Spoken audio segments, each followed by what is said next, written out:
Hey everybody. So yeah, the last one of these I did was last week. I probably will go drop to them weekly. I'm trying to stay daily on my 3JS ones. I did get a job last week, or started a new job last week. I went like 7 months without even an interview, and now I'm working, and the job's pretty awesome. I definitely appreciate it, but I don't have as much time for this. I'm trying my passion project is the 3JS one, but and then this is more of like a future leaning, right? Like this technology isn't really supported very well in the browsers, and it's just something that's probably going to be important in the future. But at this point, we're just kind of getting ahead of schedule, just trying to get a preview. But anyway, so what happened was I put these into matte cards and I did made them like 100%. And now what I want to do is, and I said I was going to try to make this like these have the correct color. So what I need to do is right now what I have is an app indicator component, and I have these app components. So I'm going to copy just actually remove my app indicator um, see my app indicator stuff styles, and I'm going to move them into the app indicator component. So and it does help with like maybe in the future, like if you put them and make them very specific, that's pretty nice. So now cool, so we have our colors, those are gone, don't need them, that's throwaway code, so that's good. And now we have the colors there. So I think it makes sense also to try to do the whole thing, and the alignment is a bit screwy on this. So and I've never really found a really great way. We don't need the false and negative uh, stuff there anymore. So we could probably let's see, we can just get rid of those. Uh,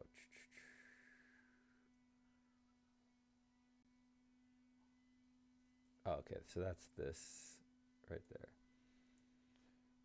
So hit save, and that I think that's better. Now the only thing is the this alignment is a bit goofy, so I'm going to take care of that right now. I don't know of a nice clean way to do this that is like I don't know. I guess you'd call it PR proof. Like it's not going to raise some eyebrows during the PR, and possibly like a lot. See, the problem is in a lot of PRs is that the people who are reviewing, the people who tend to be very very good at reviewing stuff don't tend to be very good at coding, right? Like reading and reviewing is a different skill than coding, and they have very good imaginations. So what happens is they'll be like, "Well, why don't you just do this?" And it's just like, "Well, I tried that; it didn't work." And you kind of have to go back and forth. And then, like, human beings do not like that. They don't like it when the world isn't as they expect it to be.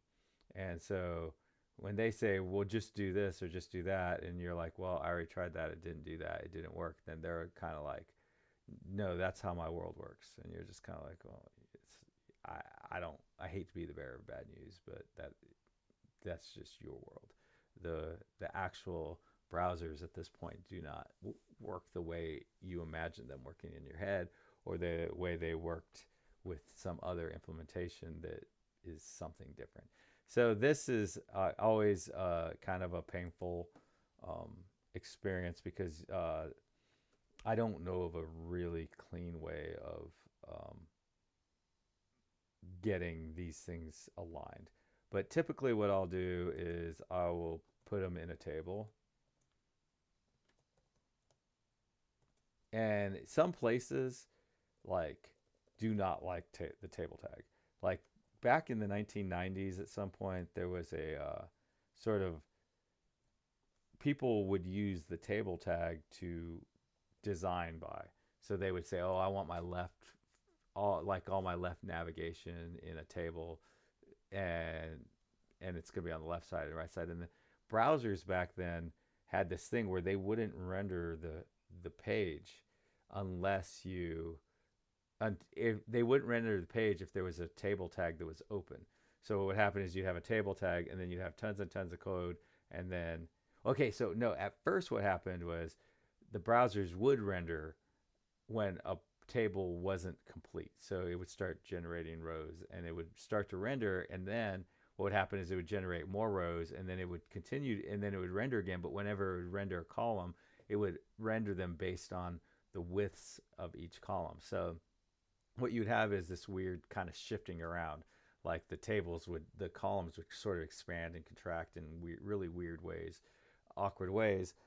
So then no one liked that, right? Everyone hated that. So then the browsers adapted by saying, okay, well, we won't render any table data until we see that end table tag. Well, then there was like a lot of they used to have like a lot of server side building of things where it would literally like feed it very slowly. So it would like maybe you'd get 2 or 3 rows, and then maybe there'd be a 4 second lapse, and then you get 2 or 3 more rows because basically the server was having to calculate all these things in technologies like JSP and things like that. So then it got to be where it's like sometimes you'd wait 2 or 3 seconds before you could even see anything, maybe even longer. So that, obviously that didn't work. So then there was this huge like don't use tables for design. And then being human beings, we just forgot the for design part, and it was like don't use tables. And this whole crop of new young developers came out where they had learned from some teacher that you should never use tables, but you really should use tables for tabular data. So for anything that you want in that is sort of columns and rows of data, you would. So this is a column and row of data. This is the first thing is your indicator, and the second thing is your description. So I'm going to create a table. If they don't like, if you're the people doing PRs for you don't like, if they've gotten in their head that you should never ever ever do a table, which I really haven't run into anyone like that in a couple of years, but there's probably still some old timers, not as old as me, but like maybe 40s. I'm in my 50s. People maybe in their 40s that still believe you should never ever use a table. If you see someone like that, if you run into someone like that, you can always in your you can create tables, but like this is a div, and then the type is the display type is table, and then you can just have that as a div. And then this is a style display type row. Maybe it's table row. Yeah, table row. So it would be divs, but you would just give it, and you would lay it out exactly like a table, but you would but it would just be divs, and that always makes. I've never run across one of them that had a problem with that. That always makes them happy, even though it's literally the same exact thing. But sometimes you got to do what you got to do to get something through PR. I'm not a big fan of the PR process, but I can't think of a better way to do it. So, I don't, there's just a lot of things in life like that where you're like, yeah, no, this sucks. There's no better, I can't think of a better way to do it though. So we just have to live with that. So basically what I'm doing is I'm putting the icons into a row, a column. I really wish they'd have named that, call it TC for table column instead of TD for table data element or whatever it stands for. But I guess it isn't the whole column. Maybe that's why. I've never heard it explained why that all our columns, like, I guess the TR is an entire row, but the column, the TDs aren't an entire column. So maybe that's what that's about. I'm not sure. But so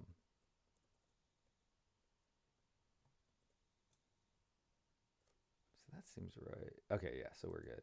So now I hit save. This is not going to fix the issue, unfortunately.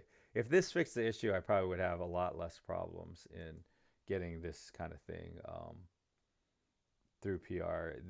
The next thing that I generally do is I'll create another element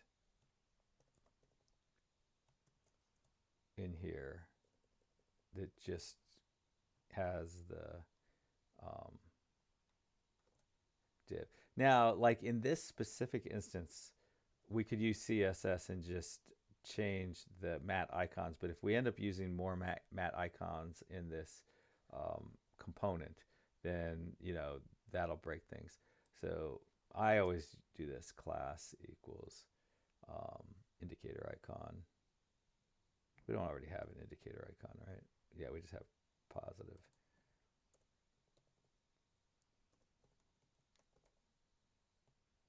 Dash icon.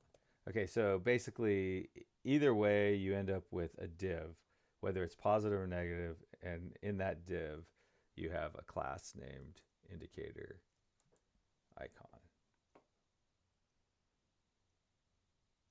Right, so that's works for that one. And then if we look at our other matte table, matte card, we have an indicator icon. So whether it's positive or negative, you get an indicator icon. And so the thing is you want to make sure that your indicator icon is a relative. So I'm going to make this dot indicator dash icon. And display, position relative. So what that does is that kind of anchors the little the icons if you make them absolute, they will and this should still work because I think these are inside of, yeah. So now what we could do is we can create like a matte icon in here. This is a rule for all my matte icons. So like inside of this only applies to this. Angular does a good job of making things like this only apply our styles inside your component. They only apply to styles within your component, right? So like if you have another component, even if you have the same names, it won't apply. It won't apply that. They do a bunch of stuff to make that. Well, apparently I did that. I'm not understanding something. Matte icon, indicator icon. Let's look at this. Indicator icon. Inspect.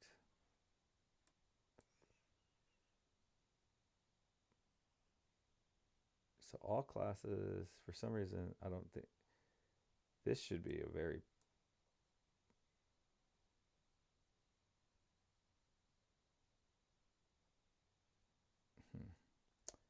don't understand that. Why?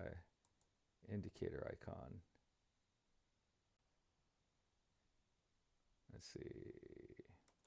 I'm going to do this. Let's just make sure that solid black. Okay, so that is right. And then I'm saying that, oh,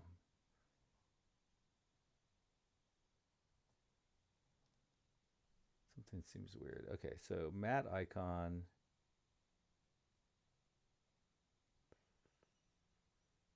Okay, something's weird about where that positive and negative are being applied. Oh no, class positive. Class negative. Oh, but they aren't, it's not a child of it. I don't know why that, this is one of those funny things where it's like, why did it work? Why was it working before?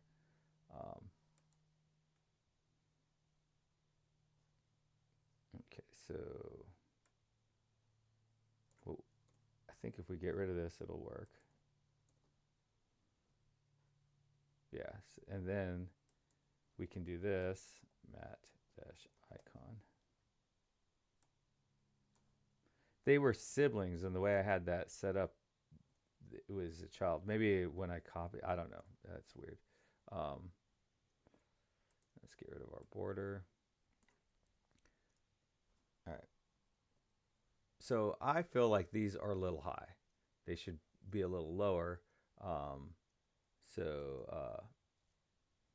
I can make a rule that's just for all matte icons in there, not with the positives. Matte icon.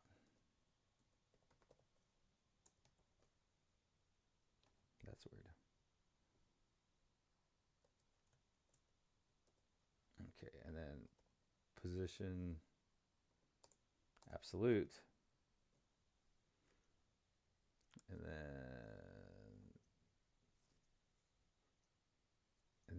then this loses its size, so we need to change this to width is equal to like 50px. Height is equal to x. Those are just stabs in the dark. Okay, so those are too big, the height especially. Then I'll usually use the inspector tool.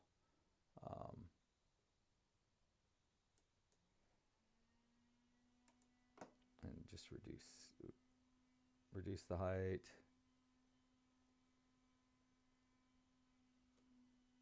And then reduce the width.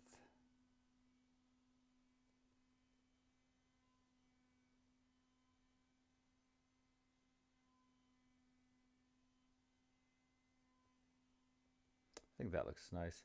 So it's 20, let's see, I like even numbers. 28px and 22 width and 22 height. 28 and 22. Okay, so now that is, I think that's better aligned. Kind of, okay, and then, so now what we can do, I feel like maybe it should be a little bit higher. So what we can do is over here, then we can say top is equal to -2px. I do not know why I did an underscore there, but there you go. And then you could tweak that too. Inspect. I think that is good though, but so you can just hit your up and down arrow, the up and arrow, down arrow rows, and you have a lot of control. Now, a lot of times when you're doing CSS like this, yeah, 2 is perfect. When you do this sort of goofy CSS like this, like there's all these unintended consequences that come along. I have not found that to be an issue in this because you never put things inside of, like I've never had the situation where now you're putting stuff inside of here. So, or that this is like being applied, because generally you're just updating the position of an icon and it's all based on a div. And so you're kind of making the div the size you want it to be, and then tweaking it. And generally I haven't found that many, like maybe it might take one of your fellow developers a little time to kind of figure out what's going on, but generally they figure it right out and they can adapt very quick, or they can make modifications if they just slightly want to move it around. That is not the cleanest solution. There's probably better solutions out there, but this is the one I found works the best. Now I was thinking that it probably makes sense, like right now we do this yeah, now I guess this makes sense. It kind of seems like I should say browser has speech recognition API, or so has is definitely wrong. Does not have speech recognition API, and this is WebKit speech recognition. So it seems like we want to make that text logical. So this, I think this I'm passing in the has, but I probably should not be passing in the has in these things.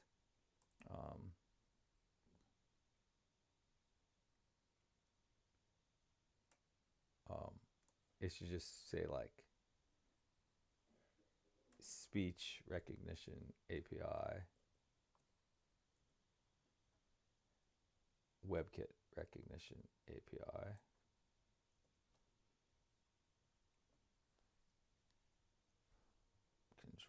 Z.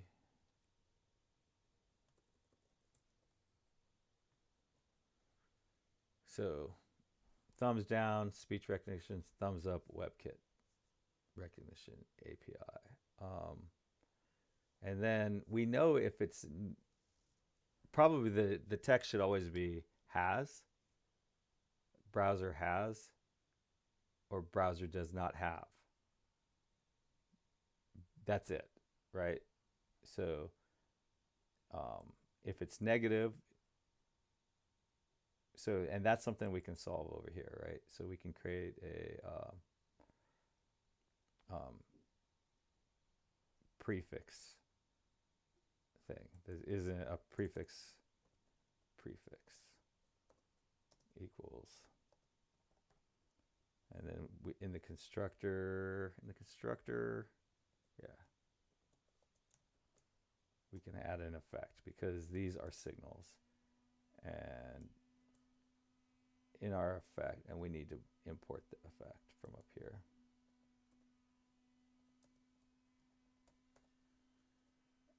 And so the effect basically runs every time any signal that is being listened to um, runs. And I don't know if it runs every time a signal is published, or if it runs every time a signal that it cares about in here is published. That's actually an interesting question. But so we know we have our has API. So we can say if has API. I just turned my number locks on API. So we're saying if if it's true, then do that. Else, do this. And we can say, okay, so if it has the API, then the prefix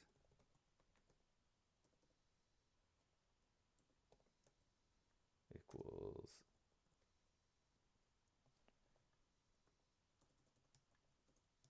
this browser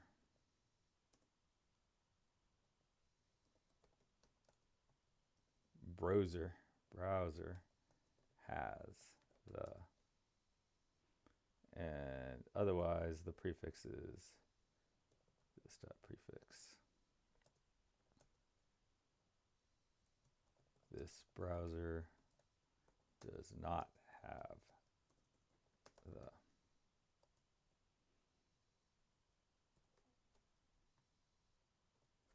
And then what we can do is we can add that prefix to the title.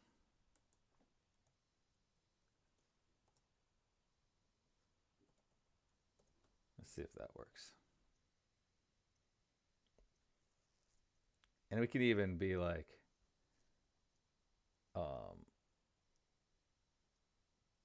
yeah, I think that's good. I think that's really good. I was going to be like, oh, we could bold that or make it does not in caps. And then I don't think we even want to even have anything on the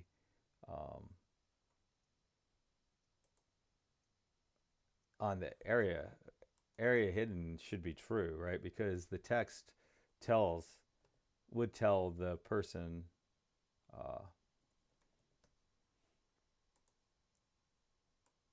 would tell like someone who is using a special browser that is, basically accommodating whatever their disability is. The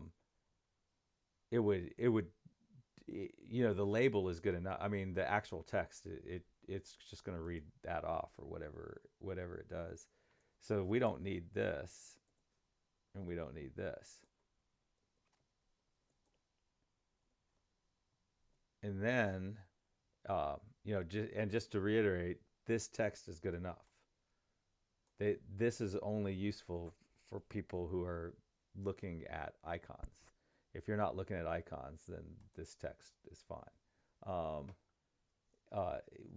You want to use these area labels and stuff when, like, someone who wouldn't be able to see these or wouldn't be able to sense these for some reason, there's some reason they can't get to this, that they need additional information. They'll need additional information, but that is not the case here. And so if we get rid of that, then we don't need this complexity here. That can go away. And then if we do that, then that means over here in the app component, we can get rid of all of this.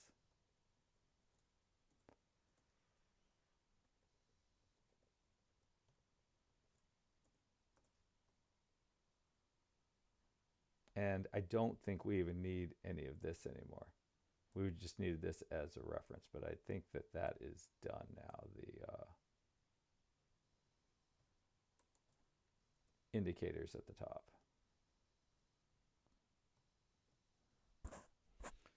And so, and then like on a full screen, that's fine, I think. And then on a small screen, that's fine. I think that's totally fine. And actually, I like the fact that when it wrapped, it still stayed nice and centered. Um, so that's that. I think we have these little indicators. Now, anybody who ever wants to use this application would be able to tell what kind of APIs they're working with. Now, I guess the next video, I need to circle back and look at the original prototype vanilla JavaScript version of this and kind of figure out what the next steps are, you know, what I would like. I think, you know, the layout is, you know, with experience, it seems like it would be better if,